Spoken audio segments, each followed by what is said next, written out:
Você já teve uma arma apontada para sua cabeça? Eu já, e não recomendo, mas direi isso. É uma experiência levemente psicodélica. Nos momentos após ver meu potencial assassino sacar sua arma da cintura, girar o tambor e então apontar o cano diretamente para o meu rosto, foi como se eu pudesse sentir o ar e provar o teto da minha boca. Quando ele falou, eu nunca ouvi alguém tão atentamente em toda a minha vida. E quando ele me fez uma pergunta, levei cada grama de força física e mental que eu tinha para forçar uma mentira. Foi como o laço dourado que a Mulher Maravilha usa. Um olhar para a arma, e eu quase tive um aneurisma tentando não contar a verdade. Mas agora que eu te provoquei com uma espécie de prévia dessa história que está por vir, acho que muitos de vocês provavelmente estão se perguntando: bem, como você acabou tendo uma arma apontada para sua cabeça? Bem, agora eu tenho que te contar. Eu estava trabalhando no turno da noite em um motel ruim nos arredores de Winnington, Illinois. Meus 2 melhores amigos conseguiram ingressos para um festival no ano anterior, enquanto eu, pobre como estava, nem podia pagar uma passagem de ônibus. Eles tiveram o melhor final de semana de suas vidas, e eu passei o final de semana distribuindo currículos e prometendo nunca mais ser deixado de fora assim. Uma longa e exaustiva busca por emprego acabou me levando a conseguir um emprego noturno no motel. E por cerca de 7 meses e meio, eu trabalhava das 9 da noite às 6 da manhã, 5 noites por semana. Definitivamente, não era o pior emprego que eu já tive, mas tinha 2 modos: total tédio ou as coisas mais estranhas e loucas que você já viu na vida. Uma vez, vi um cara andando no meio do estacionamento completamente nu, no meio da noite, urinando ali como se fosse nada. Levei um bom minuto para perceber que ele estava sonambulando, ou devo dizer, sonhando em urinar, já que ele não estava completamente em seu juízo perfeito. E então, outra vez, vi essas 2 drag queens se preparando para brigar entre si. Uma delas largou sua bolsa gigante, depois se atirou em direção à sua companheira, rolando no chão. Um cachorro pequeno pulou da bolsa e saiu correndo para a escuridão latindo o tempo todo. As 2 drag queens imediatamente esqueceram do que estavam brigando, se levantaram e correram atrás de seu cachorro gritando: "Pickle, Pickle, volte aqui!" E eu nunca mais vi nenhuma delas, ou talvez tenha visto e simplesmente não reconheci. De qualquer forma, como eu disse, isso era talvez 10% do trabalho, e os outros 90% eram compostos por um tédio incalculável, do tipo que a humanidade nunca experimentou. Durante o outono e o inverno de 2006 a 2007, li mais livros nesses 6 meses do que em toda a minha educação escolar. E era exatamente isso que eu estava fazendo, lendo um livro na noite em que tive uma arma apontada para minha cabeça. Já se aproximava de 30 minutos após a meia-noite, quando ouvi a porta da área de check-in se abrir. Coloquei meu livro de lado, olhei para cima e lá estava esse cara caminhando em direção à minha mesa. Totalmente normal, cara comum, mas com um sorriso estranho no rosto. Parecia que ele estava forçando isso, então, em vez de parecer amigável, ele parecia super ameaçador. E o fato de ele estar ofegante não ajudou muito o caso dele também. Ele veio direto para a mesa e, com aquele sorriso afiado no rosto, me perguntou se um casal tinha feito check-in há apenas algumas horas. Ele descreve o casal em detalhes vívidos, na verdade, e perde o sorriso completamente por um segundo quando digo a ele que não posso divulgar nenhuma informação assim. Isso não era exatamente verdade. Eu não estava proibido de dar informações. Eu simplesmente não gostava da vibração que estava recebendo dele. Então disse a ele que não. Ele começa a me dizer como é uma emergência que ele precise falar com essas pessoas e que não consegue falar com eles nos telefones por algum motivo. Ele dirigiu até aqui, blá blá blá. Novamente, dei a ele uma resposta oficial, junto com o pedido de desculpas mais genuíno que pude reunir, porque a verdade é que ele estava certo. Um casal tinha feito check-in apenas algumas horas antes, um que correspondia exatamente à descrição que ele me deu também. Eu ainda não tinha feito as contas, mas ainda estava preocupado o suficiente para me abster de dizer a ele a verdade. Ele me perguntou mais uma vez dizendo: "Estou te pedindo gentilmente." E quando recusei novamente, foi quando ele sacou a arma. Eu sabia com certeza que se dissesse a ele em qual quarto o casal estava, ele iria até lá, entraria de alguma forma e os mataria a tiros. Eu tinha que mentir para ele, mas se eu desse a ele o número de um quarto ocupado, e ele fosse e começasse a atirar pela janela indiscriminadamente, então eu teria o sangue deles nas minhas mãos pelo resto da minha vida. Enquanto o cara literalmente fazia uma contagem regressiva de 10, dizendo-me como ele ia explodir meu maldito cérebro se eu não dissesse em qual motel a suja da mulher dele estava, eu tive que tentar lembrar quais quartos estavam vazios. E isso tudo enquanto estava cheio de uma vontade quase irresistível de apenas dizer a verdade para salvar minha própria pele, bem como as peles de qualquer pessoa não envolvida no que eu estou presumindo ser um caso explosivo de traição conjugal. Obviamente, eu estava quebrando minha cabeça, duvidando de mim mesmo, pensando que eu estava quase certo de que o 17 estava vazio, mas se eu estivesse errado, eu estaria morto. E então, quando ele chegou a 3 no seu estilo de contagem regressiva lenta e de execução, eu simplesmente me comprometi com isso. Eu disse a ele: "Quarto 17, é lá que eles estão. Por favor, não me mate." Seu sorriso voltou, genuíno desta vez, e ele me disse: "Garoto obediente." No momento em que ele saiu da área de check-in, eu corri para o escritório dos fundos, tranquei a porta e liguei para a polícia. Tínhamos alguns pequenos monitores lá que permitiam ver o estacionamento e as portas dos quartos. Enquanto eu estava na ligação com a polícia, eu pude assistir o que o cara estava fazendo. Ele foi direto para o quarto 17 e começou a bater na porta e gritar. Eu estava rezando para que a luz não se acendesse, porque a primeira pessoa que abrisse a porta provavelmente levaria um tiro. Mas ela não se acendeu e ninguém abriu a porta porque eu, de alguma forma, consegui realmente escolher um quarto vazio. E assim, comprei tempo para todos nós. Pelo menos era isso que eu pensava. Quando, na realidade, isso só comprou tempo para todos nós por cerca de 10 segundos. Quando o homem com o sorriso afiado percebe que não há ninguém no quarto 17, ele começa a andar de um lado para o outro no estacionamento. Eu não consigo ouvir exatamente o que ele está dizendo, mas do escritório consigo ouvi-lo gritando e xingando. E então, bum, ele dispara um tiro no ar, talvez para mostrar que podia ou algo assim, mas foi isso que acordou meu chefe. Ele era o dorminhoco mais pesado que eu já conheci em toda a minha vida. Lembra daquela briga de cachorro de drag queen que eu estava te contando? Ele dormiu durante toda essa coisa. Pensei que ele sairia de cueca, com cabelos brancos todos em pé gritando alguma coisa para eles. Mas ele não fez isso. Ele dormiu direto. Mas quando ouvi o tiro, a resposta foi movimento no quarto lá em cima, o quarto onde meu chefe dormia. Ouvi seus passos se movendo em direção à porta que dava para o estacionamento, e eu tinha quase certeza de que ele estava prestes a levar um tiro.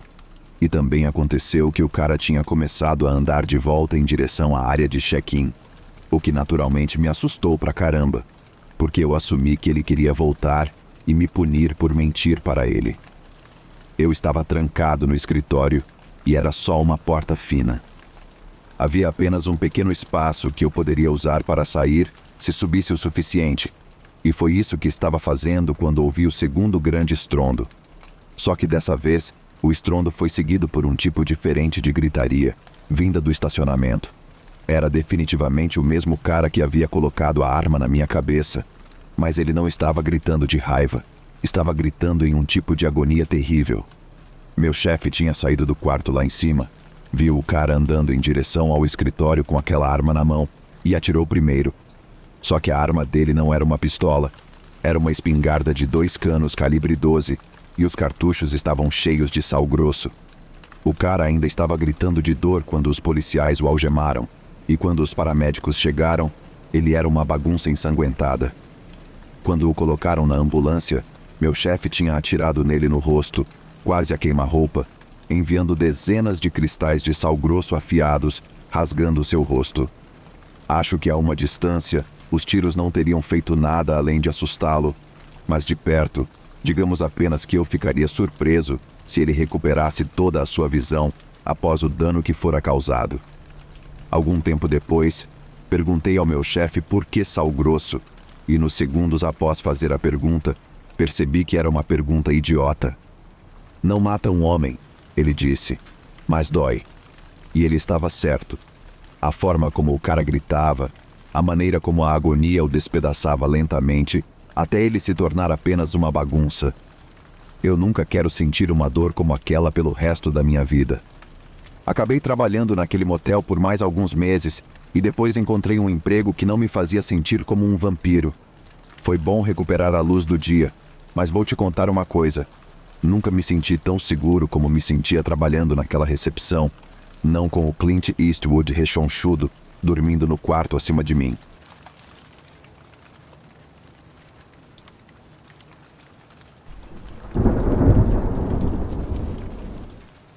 No dia em que escapei do meu ex-namorado violento, acabei em um pequeno motel no condado de Cooper, Missouri. Eu estava planejando isso há um bom tempo, fazendo preparativos, juntando alguns trocados aqui e ali.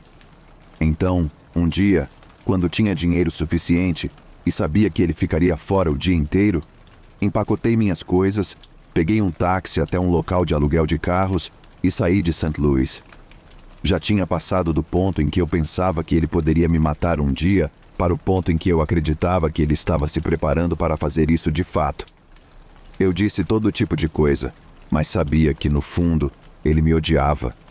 Quase tudo o que ele fazia, até algumas coisas que pareciam legais superficialmente, eram apenas formas de me menosprezar e me manter para baixo.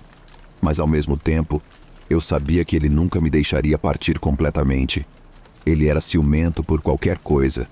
Sem dúvida, foi o homem mais amargo que já tive o desprazer de conhecer.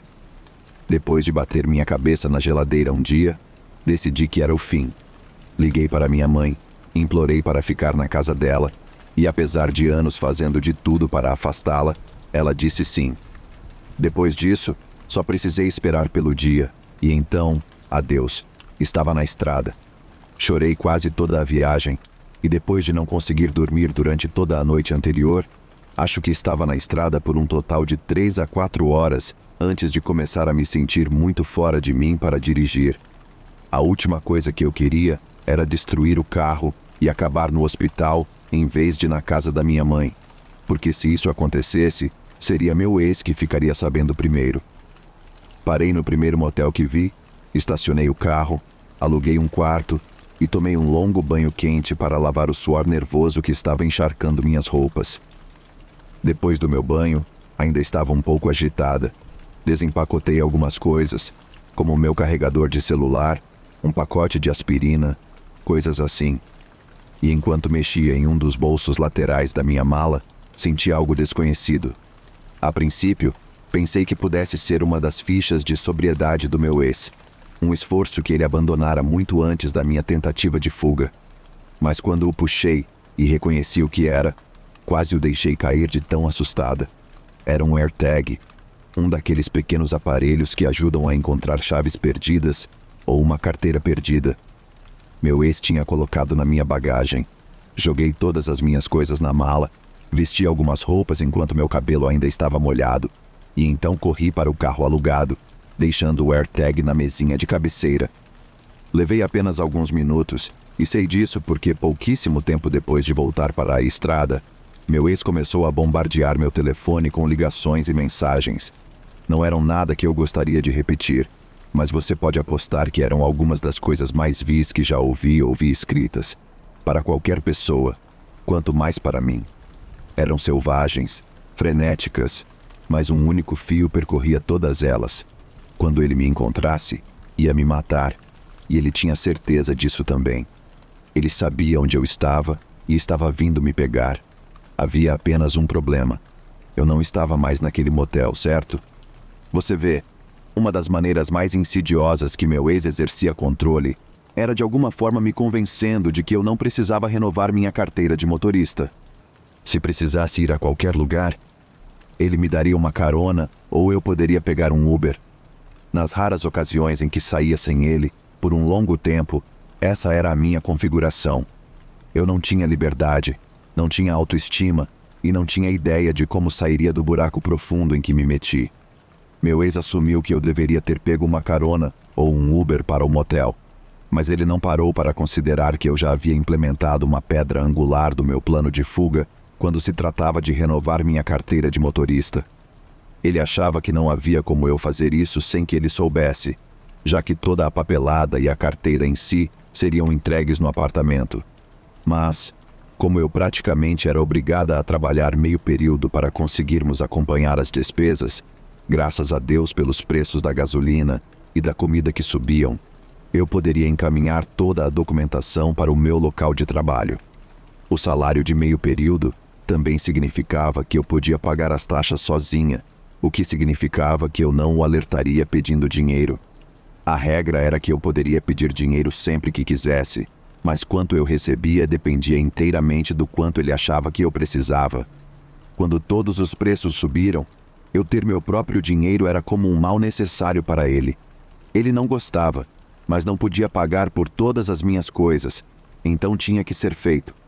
E antes que alguém comece a dizer que eu era ingrata, posso garantir que sua falsa generosidade não passava de mais uma tentativa de exercer controle. Mas, com o dinheiro para pagar as taxas e outras coisas que eu precisava pelo caminho, inclusive dinheiro para o motel, eu estava pronta para ir. Então, lá fui eu alugar um carro, na cabeça do meu ex.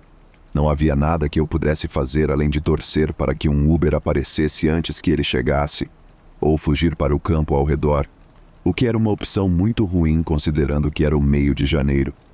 Ele achava que me tinha encurralado e estava tão feliz com o pensamento que dava para ler nas mensagens dele. Eu não estava abrindo-as enquanto dirigia, mas quase todas as outras mensagens começavam com ameaças ou risadas.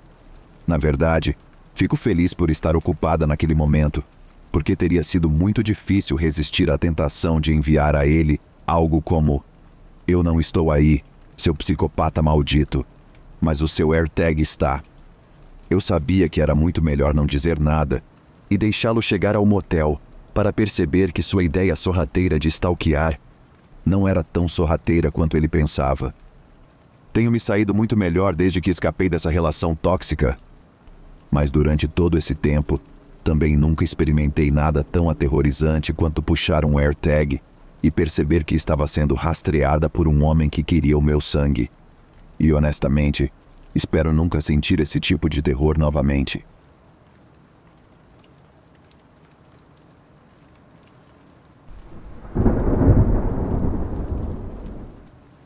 Voei 3 vezes na minha vida adulta, e só porque eram férias na Europa ou na Ásia, que incluíam locais que eu considerava um nível de realização de vida, e a única razão pela qual consegui fazer esses voos foi porque estava completamente dopado de Xanax. Também fui para a faculdade em outro estado, exatamente 7 estados de distância, o que significava que, quando se tratava de viajar para casa nas férias, as jornadas às vezes se transformavam em verdadeiros testes de resistência. Eu saía para Vermont de manhã cedo e depois dirigia sólido por 10 horas, o que geralmente me deixava em algum lugar no interior da Virgínia. Depois, dependendo de quão cansado eu estava, escolhia o motel menos ruim que conseguia encontrar, de preferência em algum lugar com um restaurante por perto, e então descansava lá durante a noite antes de voltar à estrada de manhã. Estou voltando para casa no verão ao final do 2º ano na universidade, e nessa época já tinha um motel preferido em Hardy, que já tinha parado 2 vezes antes. Não quero revelar o nome do lugar, mas acho que sabendo que fica perto do Hardee's, alguém em algum lugar vai descobrir eventualmente. Enfim, cheguei ao motel, paguei pelo meu quarto e depois fui para o restaurante para jantar tarde, com biscoitos e torradas francesas. Depois disso, voltei para o quarto, tomei um banho e assisti um pouco de TV. Aguentei até às 11h30 da noite antes de finalmente fraquejar. E quando o fiz, levantei da cama, fui até minhas malas e mexi em um bolso lateral até tirar um maço amassado de cigarros. Durante aquele 2º ano de faculdade, tenho vergonha de dizer que peguei o hábito de fumar com um dos meus colegas de quarto. É um hábito nojento e, olhando para trás, não consigo acreditar na estupidez que foi me viciar. Como minha mãe e meu pai enlouqueceriam se descobrissem, decidi me desintoxicar antes da viagem para casa, para que não houvesse tentação de fumar durante todo o verão. Bem, Acontece que eu não era tão bom assim no processo de desintoxicação. E quando fiz check-in no motel, ainda estava tendo esses desejos terríveis de nicotina bem na hora de dormir. Tentei resistir à vontade, mas como tinha uma longa viagem pela frente de manhã, decidi que não era hora de passar uma noite suada e sem dormir. Então, peguei o maço de cigarros amassado, peguei meu isqueiro e saí para a passarela para relaxar tarde da noite. Lembro-me de pensar comigo mesmo, enquanto a doce nicotina se espalhava pela minha corrente sanguínea. Vou me arrepender severamente de não ter parado antes, não vou? Em retrospecto, o pensamento parece quase profético. O motel tinha essa forma clássica de colchete quadrado, como um U, com ângulos retos em vez de curvas. Meu quarto ficava em uma das alas com vista para o estacionamento em formato de retângulo. Enquanto eu estava apoiado na grade, fumando, vi um carro entrar no estacionamento. Um sujeito mais velho saiu do que eu acho que era um Toyota Camry de cor clara e começou a mexer no bolso procurando pela chave do quarto do motel. Assim que ele chegou ao seu quarto no térreo, vi um movimento rápido na escuridão do meu campo de visão periférico. E num piscar de olhos, essas duas pessoas, um homem e uma mulher, correram em direção ao sujeito mais velho, abrindo a porta dele. Após o que parecia ser uma breve e discreta confrontação, o trio desapareceu no quarto do motel. Não estou dizendo que tenho um nível de intuição situacional do tipo heróico, mas algo sobre a interação me pareceu extremamente estranha. Por um lado, o casal mais jovem poderia estar esperando por ele, talvez por horas, e ficou irritado quando o sujeito finalmente apareceu para deixá-los entrar no quarto do motel. Mas, por outro lado, havia algo altamente suspeito na maneira como o casal mais jovem pareceu correr em direção ao sujeito mais velho, como ele deu um pulo de susto quando se virou para olhar para eles, e como eles o empurraram gentilmente para dentro do quarto antes de dar uma olhada ao redor e fechar a porta atrás deles.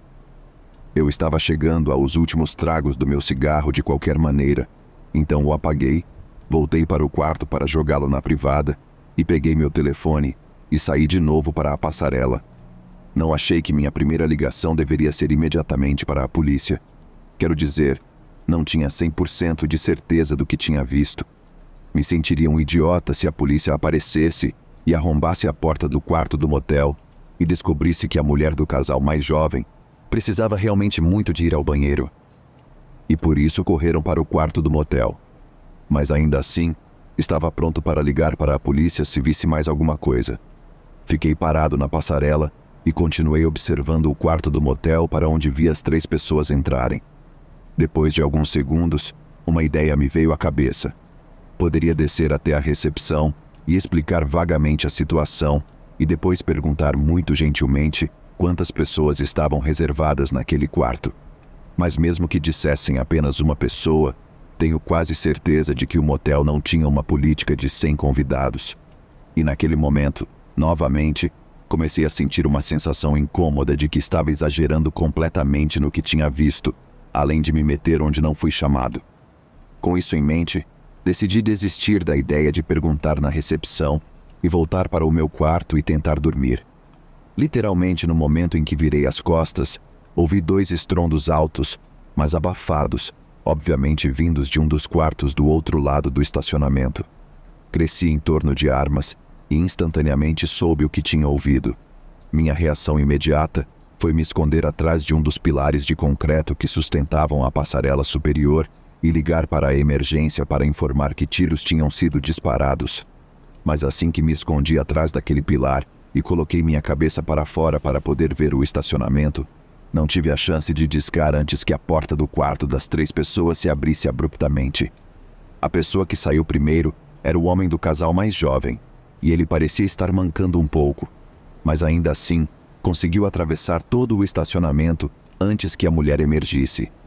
Ela caiu de cara no chão ao sair pela mesma porta pela qual o homem havia acabado de sair, mas se levantou e correu um pouco mais antes que o sujeito mais velho, aquele que eu tinha visto primeiro, saísse do quarto do motel e a atirasse. Me encolhi atrás do pilar novamente, me fazendo o mais pequeno possível. Depois passei tempo demais desbloqueando meu telefone por causa de como minhas mãos tremiam naquele momento. Antes que eu pudesse realmente enviar a ligação e colocar o telefone no ouvido, ouvi duas coisas em rápida sucessão. A primeira foi a voz da mulher ferida. Ela gritou: "Por favor, não me mate. Tenho filhos." Ela tentou dizer algo mais, mas foi interrompida pela segunda coisa que ouvi. E essa segunda coisa foi o tiro que a matou. Provavelmente foi o som mais alto que já ouvi. Não porque era uma pistola de grande calibre sendo disparada a 40 metros de distância, mas por causa do que foi dito antes. O sujeito mais velho a ouviu dizer isso e nem mesmo hesitou. Claro, posso ver isso como uma mentira projetada para ganhar simpatia de alguém que ela acreditava ser tão inofensivo quanto um velho, mas tê-lo nem mesmo hesitado em atirar assim foi realmente horrível. Nem mesmo foi como se ele não acreditasse nela. Ele nem parou para perguntar ou dizer qualquer coisa. Foi como se ele acreditasse nela, mas simplesmente não se importasse. Ainda estava tremendo com o que acabara de acontecer quando percebi que nem mesmo tinha ligado para a polícia ainda.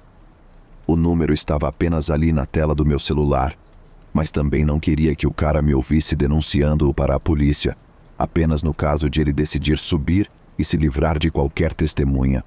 Apertei o botão de descagem, corri de volta para o meu quarto, antes de fechar a porta atrás de mim e me esconder embaixo da cama, bem a tempo de ouvir o despachante dizer pela segunda vez: "Polícia, qual é a sua emergência?" É verdade o que dizem sobre o tempo desacelerar nessas situações. Lidei com a ligação, fiquei na linha com o despachante, mas assisti aos minutos literalmente passarem, enquanto esperava os policiais realmente aparecerem. Estava preocupado que algum tipo de tiroteio pudesse começar e não vi exatamente como o cara acabou, mas ele deve ter se entregado pacificamente, porque vi os policiais o levando para o carro e ele estava completamente calado e cooperativo. Cometi o erro de olhar para o corpo da mulher que ele havia atirado.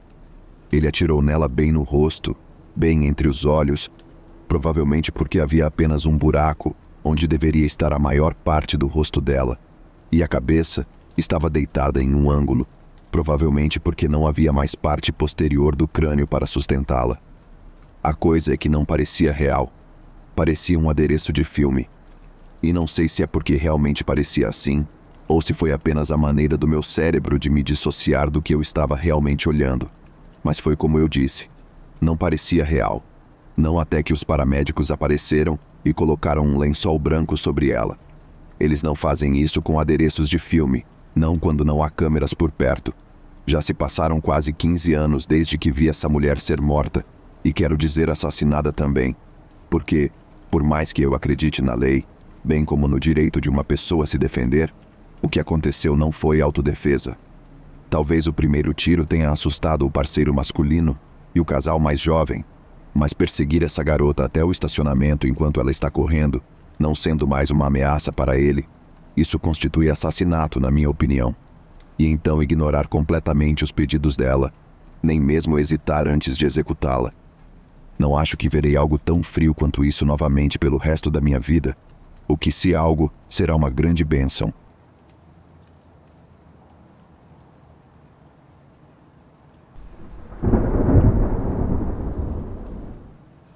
Me formei na Universidade de Berkeley com um diploma em serviço social em 2009.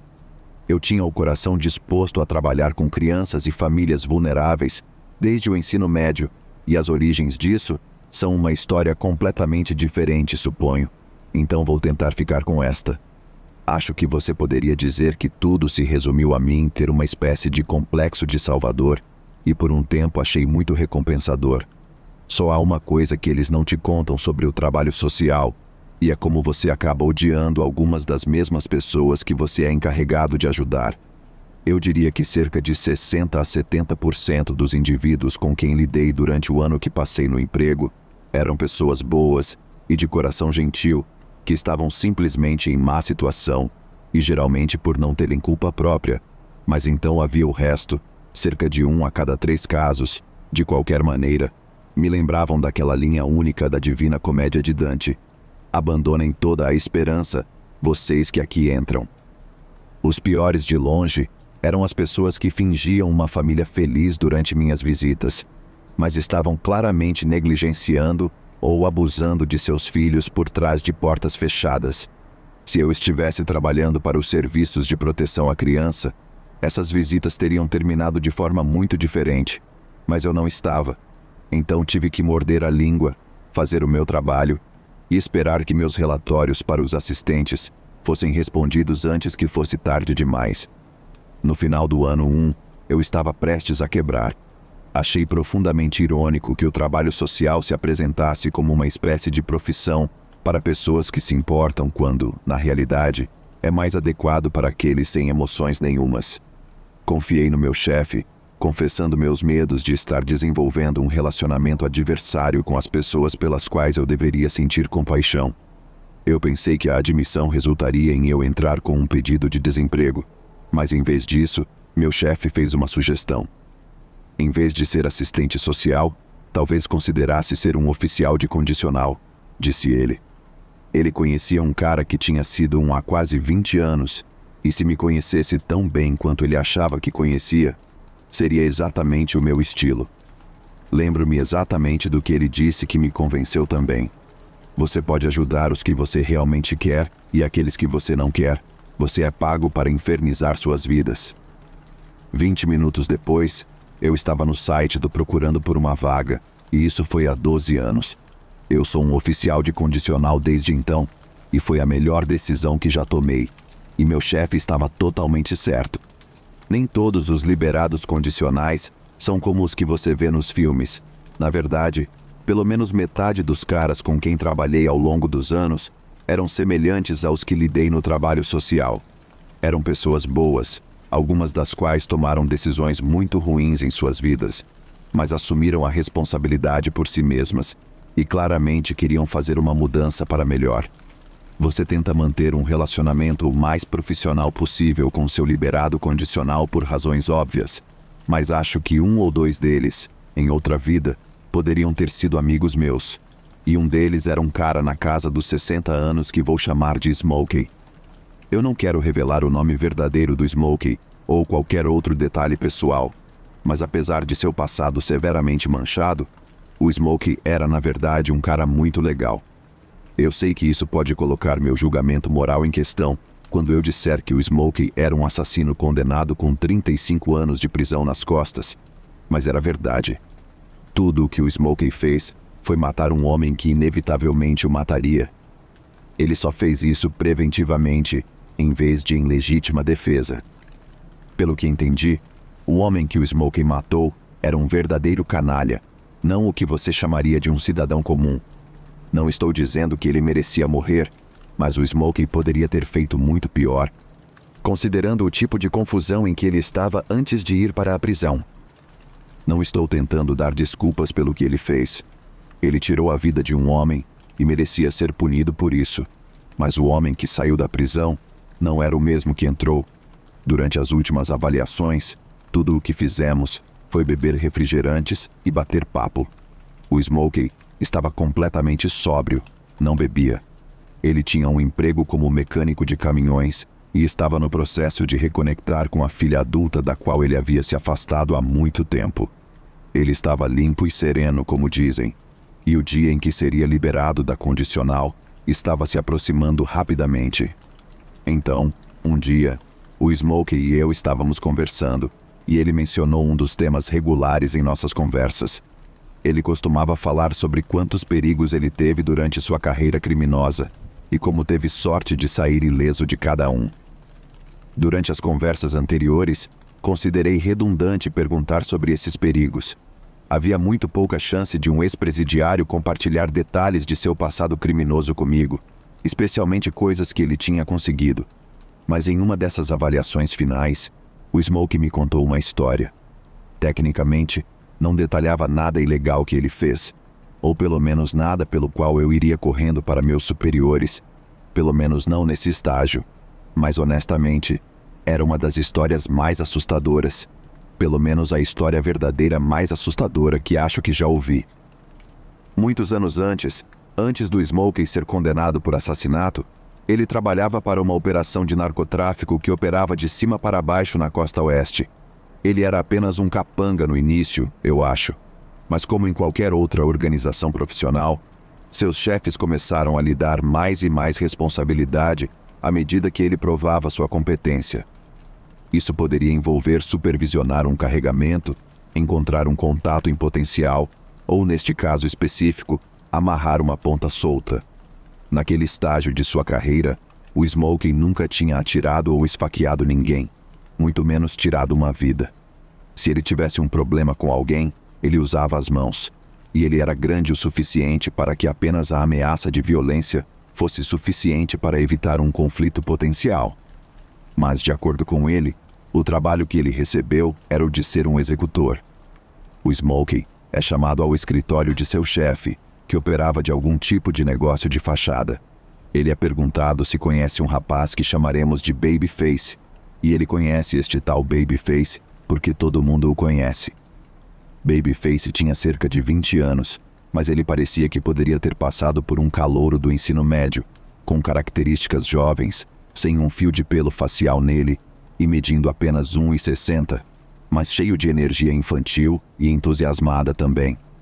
Ele havia trabalhado para os traficantes por alguns meses naquela época, quando um dia ele simplesmente desapareceu da face da terra por 24 horas. Não atendeu o telefone, não estava em nenhum dos lugares onde costumava dormir. Ele era um fantasma por um dia inteiro.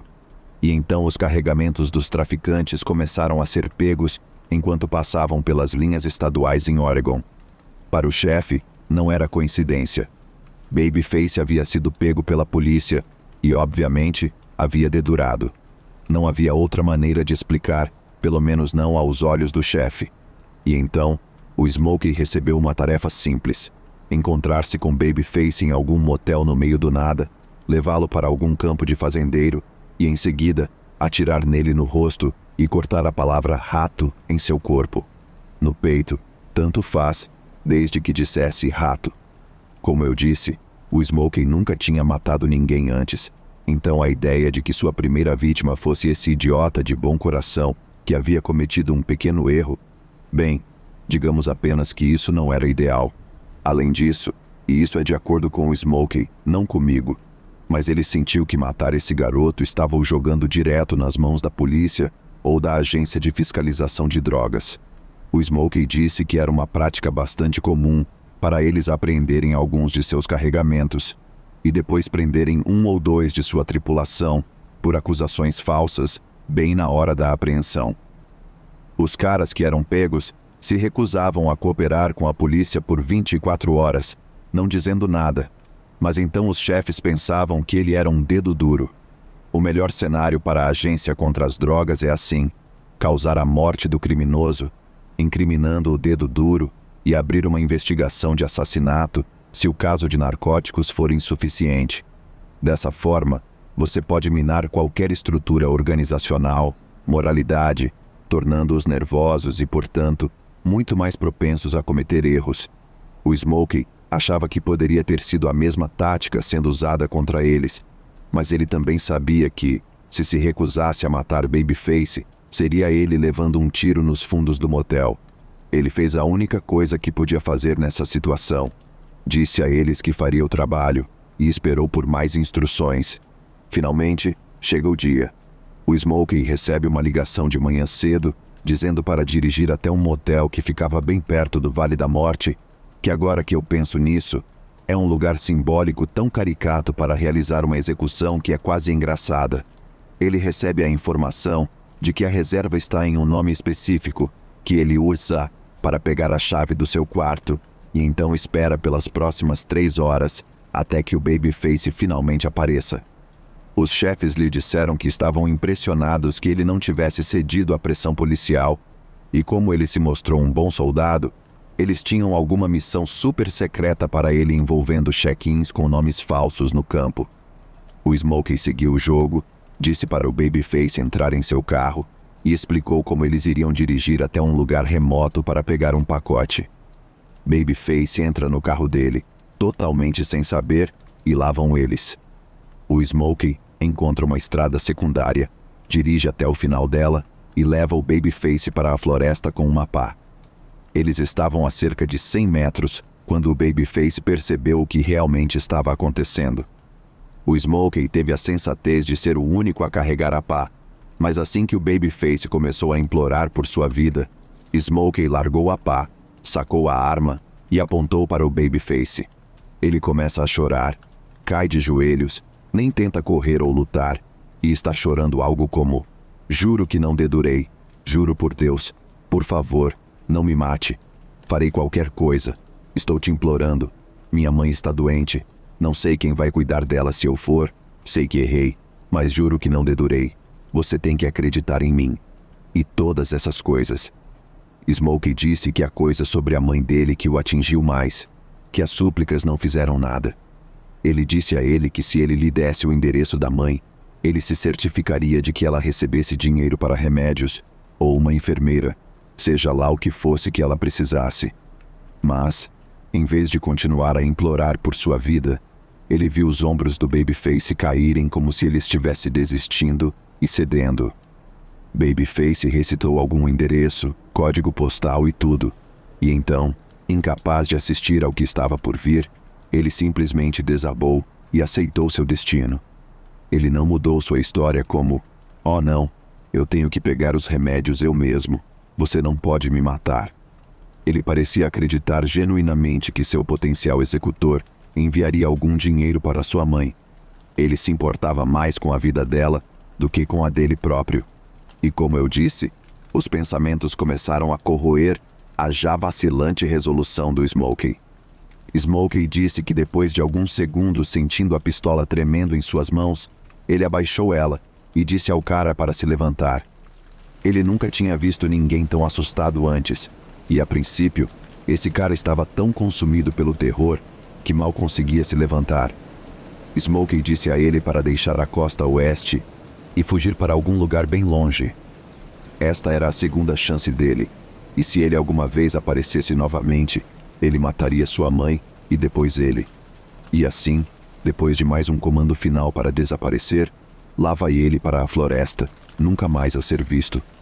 Só que apenas alguns meses depois, alguém viu o Babyface novamente. E para o Smokey, isso se mostrou um grande problema. Um dia, Smokey é chamado para uma reunião com seu chefe. Ele não tem ideia do que se trata e não tem motivo para acreditar que está em apuros ou algo assim. Assim, ele vai ver o que seu chefe quer. Ele chega ao escritório e tudo parece normal, mas quando ele entra, ele detecta essa tensão pesada no ar. Seu chefe está sentado lá atrás da mesa com uma expressão muito séria no rosto, não o habitual. "E aí, Smokey, como está a esposa?" Quero dizer, seu chefe está furioso. Não era tão incomum vê-lo assim, mas o que realmente fez os cabelos do Smokey se arrepiarem foi a presença de outros dois homens sentados ao redor do escritório, atrás de onde o Smokey estaria sentado, na frente do chefe. Este foi um grande sinal de aviso para Smokey, pois, em algum momento, ele era quem estava sentado ao redor do escritório, e a pessoa na cadeira não estava em uma posição invejável. Nervoso, Smokey senta e encara a música. Seu chefe começa perguntando a ele para contar o que aconteceu no dia em que ele matou o Babyface. Smokey repete uma história que era toda verdadeira, exceto por um pequeno detalhe. Quando termina, seu chefe fica quieto por alguns segundos, olha por cima dos ombros do Smokey para o cara atrás dele, e então pergunta a ele para contar tudo de novo. O coração dele está batendo como um cavalo neste ponto, mas ele faz o que lhe é dito e conta a história toda de novo, desta vez com o máximo de detalhes possível, especialmente quando chegou à parte que não era verdade. Ou seja, matar o Babyface. Quando termina, há outro momento de silêncio antes de seu chefe perguntar: "Você o despiu?" Claro que o Smokey não tinha nem mesmo matado o cara, quanto mais o despir, assim ele diz que não. O chefe meio que segura o rosto nas mãos como se aquela não fosse a resposta que ele queria ouvir. Smokey então agarra a iniciativa e começa a perguntar se deveria, dizendo que teria tirado a roupa do cara se apenas tivesse sido instruído a fazê-lo. Seu chefe começa a concordar de maneira compreensiva, pedindo-lhe para se acalmar, mas explica que eles têm uma pequena situação em suas mãos. Eles tinham informações muito confiáveis de que Babyface não era um idiota viciado em metanfetamina que dedurou em vez de enfrentar mais uma temporada na prisão. Ele era um policial disfarçado. Smokey não teve uma reação falsa quando ouviu isso. Tudo era genuíno, e seu chefe engoliu tudo. Smokey realmente disse que, naquele momento, realmente desejou ter atirado em Babyface. Ele pensou que estava fazendo algo bom ao mandá-lo embora, mas estava começando a parecer que foi o maior erro de sua vida. Smokey havia se metido em uma grande enrascada, mas ele não era dispensável. Pelo menos não da mesma forma que Babyface era, ou pelo menos a pessoa que acreditavam que ele fosse. Então, em vez de ser eliminado, Smokey teve a chance de acertar as coisas. Seu chefe estava com medo de que, quando Smokey atirasse no cara, o enterrasse com algum tipo de dispositivo de rastreamento, e quando os policiais percebessem que Babyface estava morto, e não apenas em disfarce e inalcançável, eles seriam capazes de encontrá-lo em questão de horas. Então, coube a Smokey, junto com os outros dois na sala, dirigir até onde ele havia enterrado o policial disfarçado, desenterrá-lo e levá-lo para outro lugar após remover quaisquer escutas ou fios que ele tivesse anexado a ele. Fácil, certo? Bem, como sabemos agora, Smokey não estava indo lá para desenterrar o policial disfarçado, ele estava indo para cavar sua própria sepultura. Mas o que mais ele poderia fazer? Se tentasse enrolá-los, sua história desmoronaria, e se isso acontecesse, não haveria esperança de sair dali vivo. Mas se ele apenas comprasse um tempo e levasse aqueles dois caras para o campo dos fazendeiros, talvez houvesse uma chance de ele escapar pelas árvores enquanto eles estivessem de costas. Afinal, se eles quisessem entrar e sair rapidamente, precisariam de mais de uma pá no chão para fazer o trabalho. Talvez Smokey fosse fazer xixi e não voltasse, ou, na pior das hipóteses, talvez ele pudesse usar uma pá para se dar melhor do que eles antes que eles se dessem melhor do que ele. Então, lá vão eles, para o campo dos fazendeiros, até o local onde Smokey matou, ou melhor, não matou, o policial disfarçado. Ele os leva até mais ou menos o mesmo local, porque não consegue lembrar o caminho exato que seguiram, e começa a cavar com um dos caras ajudando e o outro vigiando. Eles cavam por cerca de 1 hora, cavam pelo menos 6 pés de profundidade e não encontram nada. Smokey pede desculpas e os dois caras ficam irritados por terem perdido 1 hora inteira, mas aceitam a desculpa de que cavaram no lugar errado e se mudam para cavar em outro lugar. Mas antes de fazerem isso, um dos capangas que está acompanhando Smokey diz para eles pensarem muito, muito bem antes de começarem a cavar novamente. O cara é bastante agressivo. Está obviamente furioso com Smokey por colocar suas vidas e liberdade em risco, e até mesmo pode ter sido instruído a eliminá-lo se não encontrarem o corpo, com Smokey sendo apenas mais uma ponta solta que eles precisavam amarrar. Smokey começa a cavar com um dos dois caras ajudando novamente.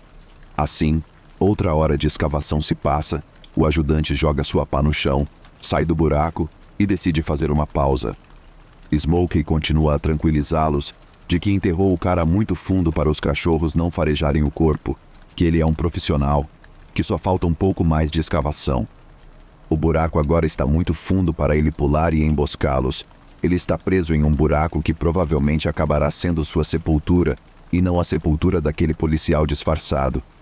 É então que ele pensa em outra desculpa, e começa a dizer que estava escuro quando finalmente encontrou o lugar para enterrar Babyface, como não consegue dizer onde estava, entre outras coisas. Mas os dois caras lá em cima não estão interessados. O que os interessava era alguém ou algo que parecia se aproximar pelas árvores, e segundos depois, Smokey ouve alguém gritando alto e claro: "Polícia, mostre as mãos!" O cara lá em cima não coloca as mãos para cima. Em vez disso, ele se vira para Smokey, com um olhar de raiva pura e intensa nos olhos, e aponta a arma para ele. Ele dispara 3 tiros e grita alguma coisa antes de os delegados o matarem a tiros. Por sua vez, uma daquelas balas acerta a perna de Smokey, deixando uma cicatriz que vi mais tarde com meus próprios olhos. Na visão dos policiais, Smokey era a vítima desta situação. Ele não disse uma palavra a eles sobre o que aconteceu. Então eles acharam que ele estava envolvido em alguma conspiração criminosa de alguma forma. Mas como eles também não tinham nada para acusá-lo, ele saiu do hospital como um homem livre, pelo menos livre no sentido legal. Ele ainda tinha seus colegas de trabalho para lidar. Eles já tinham decidido que Smokey era algum tipo de informante, e para ser justo, era exatamente isso que parecia. Eles dirigiram para o meio do nada, um cara foi morto, outro foi preso, e o último foi libertado sem acusações. Era altamente suspeito. Então, em vez de tentar argumentar com os chefes, que nunca em 1 milhão de anos acreditariam que ele não estava trabalhando com a polícia, Smokey fugiu. Algumas semanas depois, ele está em outro motel, em algum lugar longe do norte da Califórnia, quando percebe alguém o observando do estacionamento, alguém que ele reconheceu. Ele deu uma volta pela cidade apenas para se certificar de que estava sendo seguido, e então dirigiu por um beco, desligou o motor do carro e se escondeu atrás de uma lixeira. O cara que o seguia o bloqueia, depois se aproxima do carro de Smokey, que está parado. Smokey pula para fora, vê a arma na mão do suposto assassino, mas é tarde demais para o cara reagir. Smokey coloca 6 balas de um revólver calibre 38 nele, foge sem pegar os cartuchos das balas e ainda tem a arma do assassinato consigo quando é parado por um policial de moto alguns dias depois. E foi assim que ele acabou com mais de 30 anos de prisão, e também na minha companhia. Smokey disse que nunca saberá com certeza como a polícia sabia onde encontrá-lo, mas ele tinha suas suspeitas. Ele sabe com certeza que ele mesmo não estava usando um fio ou um rastreador, e com toda a probabilidade, o cara que tentou matá-lo também não estava usando nada. Mas o terceiro cara que parecia pular do buraco para uma pausa um pouco tarde demais, perto do momento em que o policial apareceu, e que acabou algemado, e não com uma bala nele, isso foi um pouco suspeito demais para não ser considerado uma opção. Por outro lado, existe a chance de que, ao escolher poupar a vida de Babyface, Smokey tenha feito alguns amigos poderosos, amigos que decidiram ajudá-lo assim como Smokey decidiu ajudar Babyface naquele dia. Smokey foi provavelmente o homem mais interessante que já conheci em minha vida. Não um homem obediente à lei, nem um homem bem-sucedido, mas um bom homem e um homem interessante. Smokey vive e morre no anonimato, embora às vezes eu pense que ele pode preferir assim.